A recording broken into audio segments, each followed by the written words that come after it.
त्या रात्री बाहेर खूप पाऊस पडत होता. मी एकटाच घरी होतो.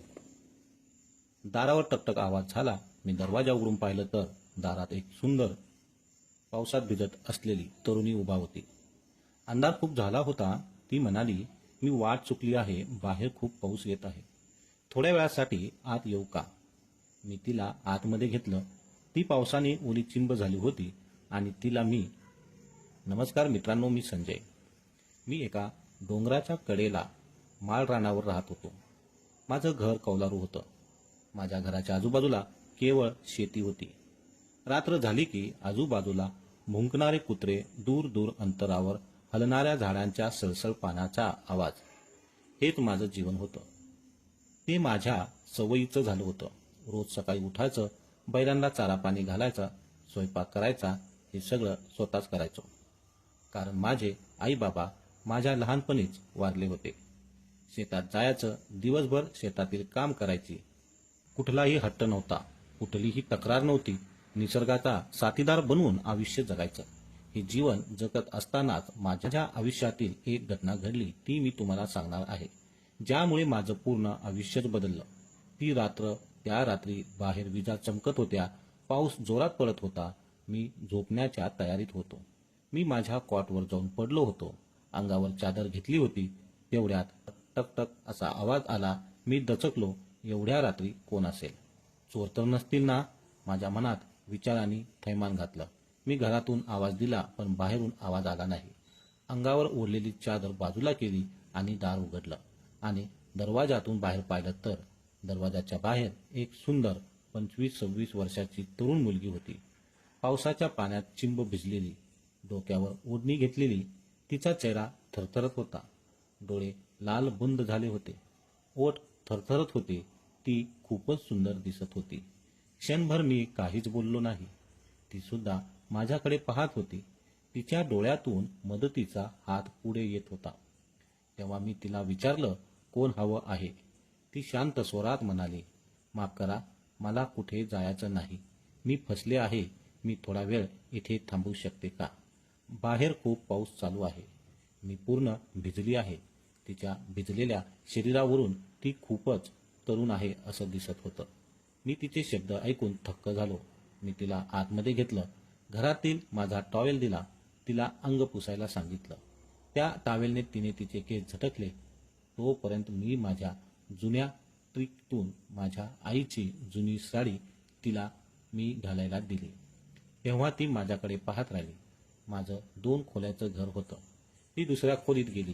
तिने तिची ओली साडी आणि कपडे काढले आणि माझ्या आईची साडी नेसली. मग ती परत मी असलेल्या खोलीत आली आणि एका कोपऱ्यात बसली. मीही उठलो. चुलीमध्ये विस्तव रखरखत होता. चुलीवर तापलेलं पातेलं, पाणी ओतून साखर टाकून 2 कप चहा केला.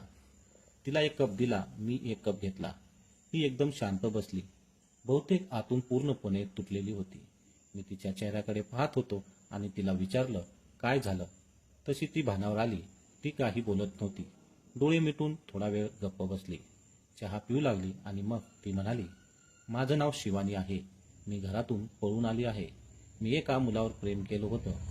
घरच्यांच्या विरोधात जाऊन मी पळून आले. पण ज्याच्यावर प्रेम केलं त्यानंच विश्वासघात केला आणि त्यानंच मला रस्त्यात सोडून दिलं.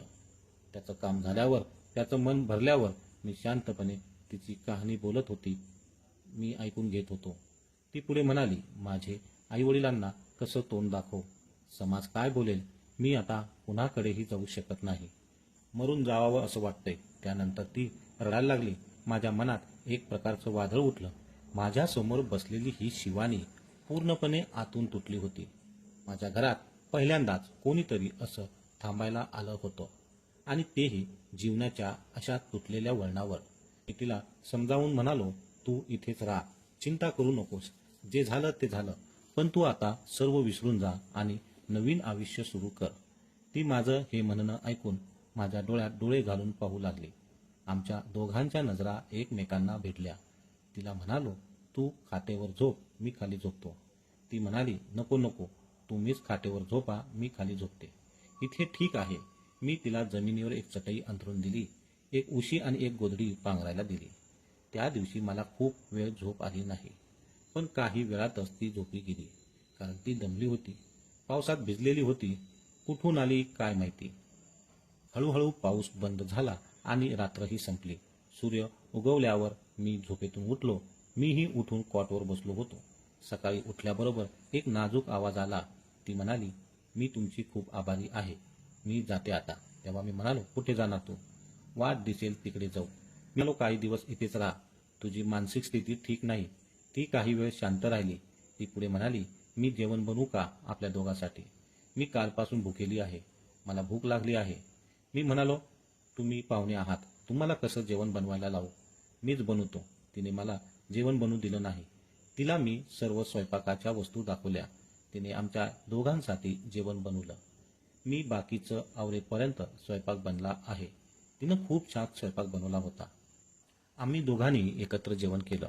मी तिच्या जेवणाची स्तुती केली, म्हणालो, खूप सुंदर जेवण बनवता तुम्ही. तशी ती लाजली. हळूहळू आमची ओळख होऊ लागली. एकमेकांना खोलून बोलू लागलो. मी हे शेतातील कामावरती जाऊ लागलो. ती घरातील सर्व स्वयंपाक, झाडलोट अगदी आनंदाने करत होती. आमच्या घरापासून काही अंतरावर आंब्याचे झाड होतं. त्या झाडाला तिने झोका बांधला. ती खूप अल्लड होती. झोका खेळत बसायची. मला म्हणायची, मला झोका द्या. मीही तिला प्रेमाने झोका द्यायचा. तिच्याबरोबर वेळ घालवायला खूप आनंद मिळायचा. कधी कधी मी शेतावर लवकर गेलो तर ते डोक्यावरून माझ्यासाठी जेवण घेऊन यायची. जशी काही ती माझी पत्नी आहे असं वाटायचं.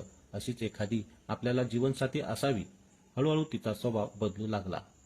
ती पहिल्यासारखी हसून माझ्याशी बोलायची. एके संध्याकाळी आमच्या दोघांचं जेवण झालं. घरामध्ये कंदील होता. त्याचा प्रकाश थोडा पसरला होता.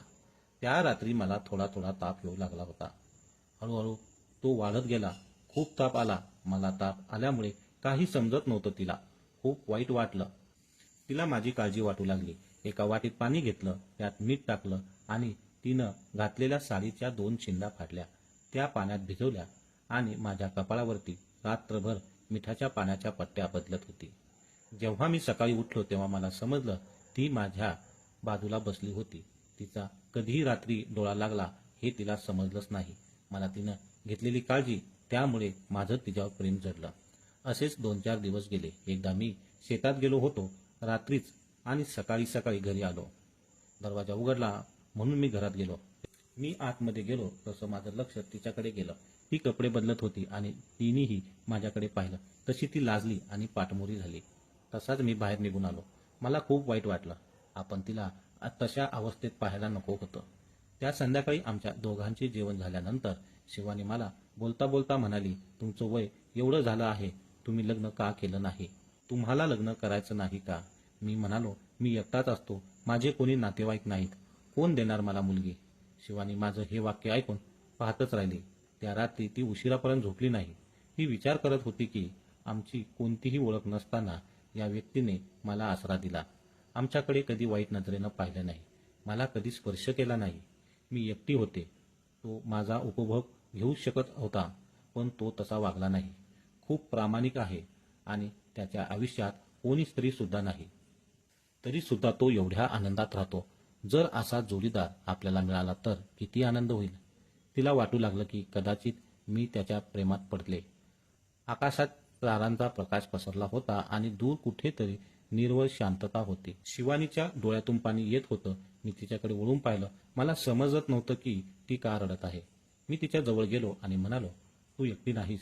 शिवानीने डोळे मिटले आणि तिच्या माझ्याबद्दलचा विश्वास अधिक घट्ट झाला. तिने माझा हात हातात घेतला. तिने मला माझ्याकडे ओढलं. माझ्या ओठांवर एक चुंबन घेतलं आणि म्हणाली, तुमच्यासारखा निर्मळ मनाचा मी एवढ्या जवळ असून सुद्धा कधी तुम्ही माझ्याशी वाईट वागला नाही. मला तुम्ही हवे आहात आयुष्यभरासाठी. माझं तुमच्यावर प्रेम जडलं आहे. असं म्हणत तिने मला मिठी मारली. त्या रात्री आमच्या जवळकीने नुसती भावना नाही तर शरीरातही एक गोडसर जादू उठली. एकमेकांच्या हळू स्पर्शाने, डोळ्यातल्या नजरेने एक वेगळं प्रेमच वादळ सुरू झालं आणि त्या वादळात आमची तरंगण मोकळी झाली. दोघांनी एकमेकांच्या ओठावर ओठ ठेवले. एकमेकांना कडकडून मिठी मारली. एकमेकांवर भरभरून प्रेम करू लागलो. ती रात्र खूप आनंदाने घालवली. ती रात्र कधीही विसरता येणार नाही. आम्ही ठरवले की असंच आयुष्य जगण्यापेक्षा लग्न करूया.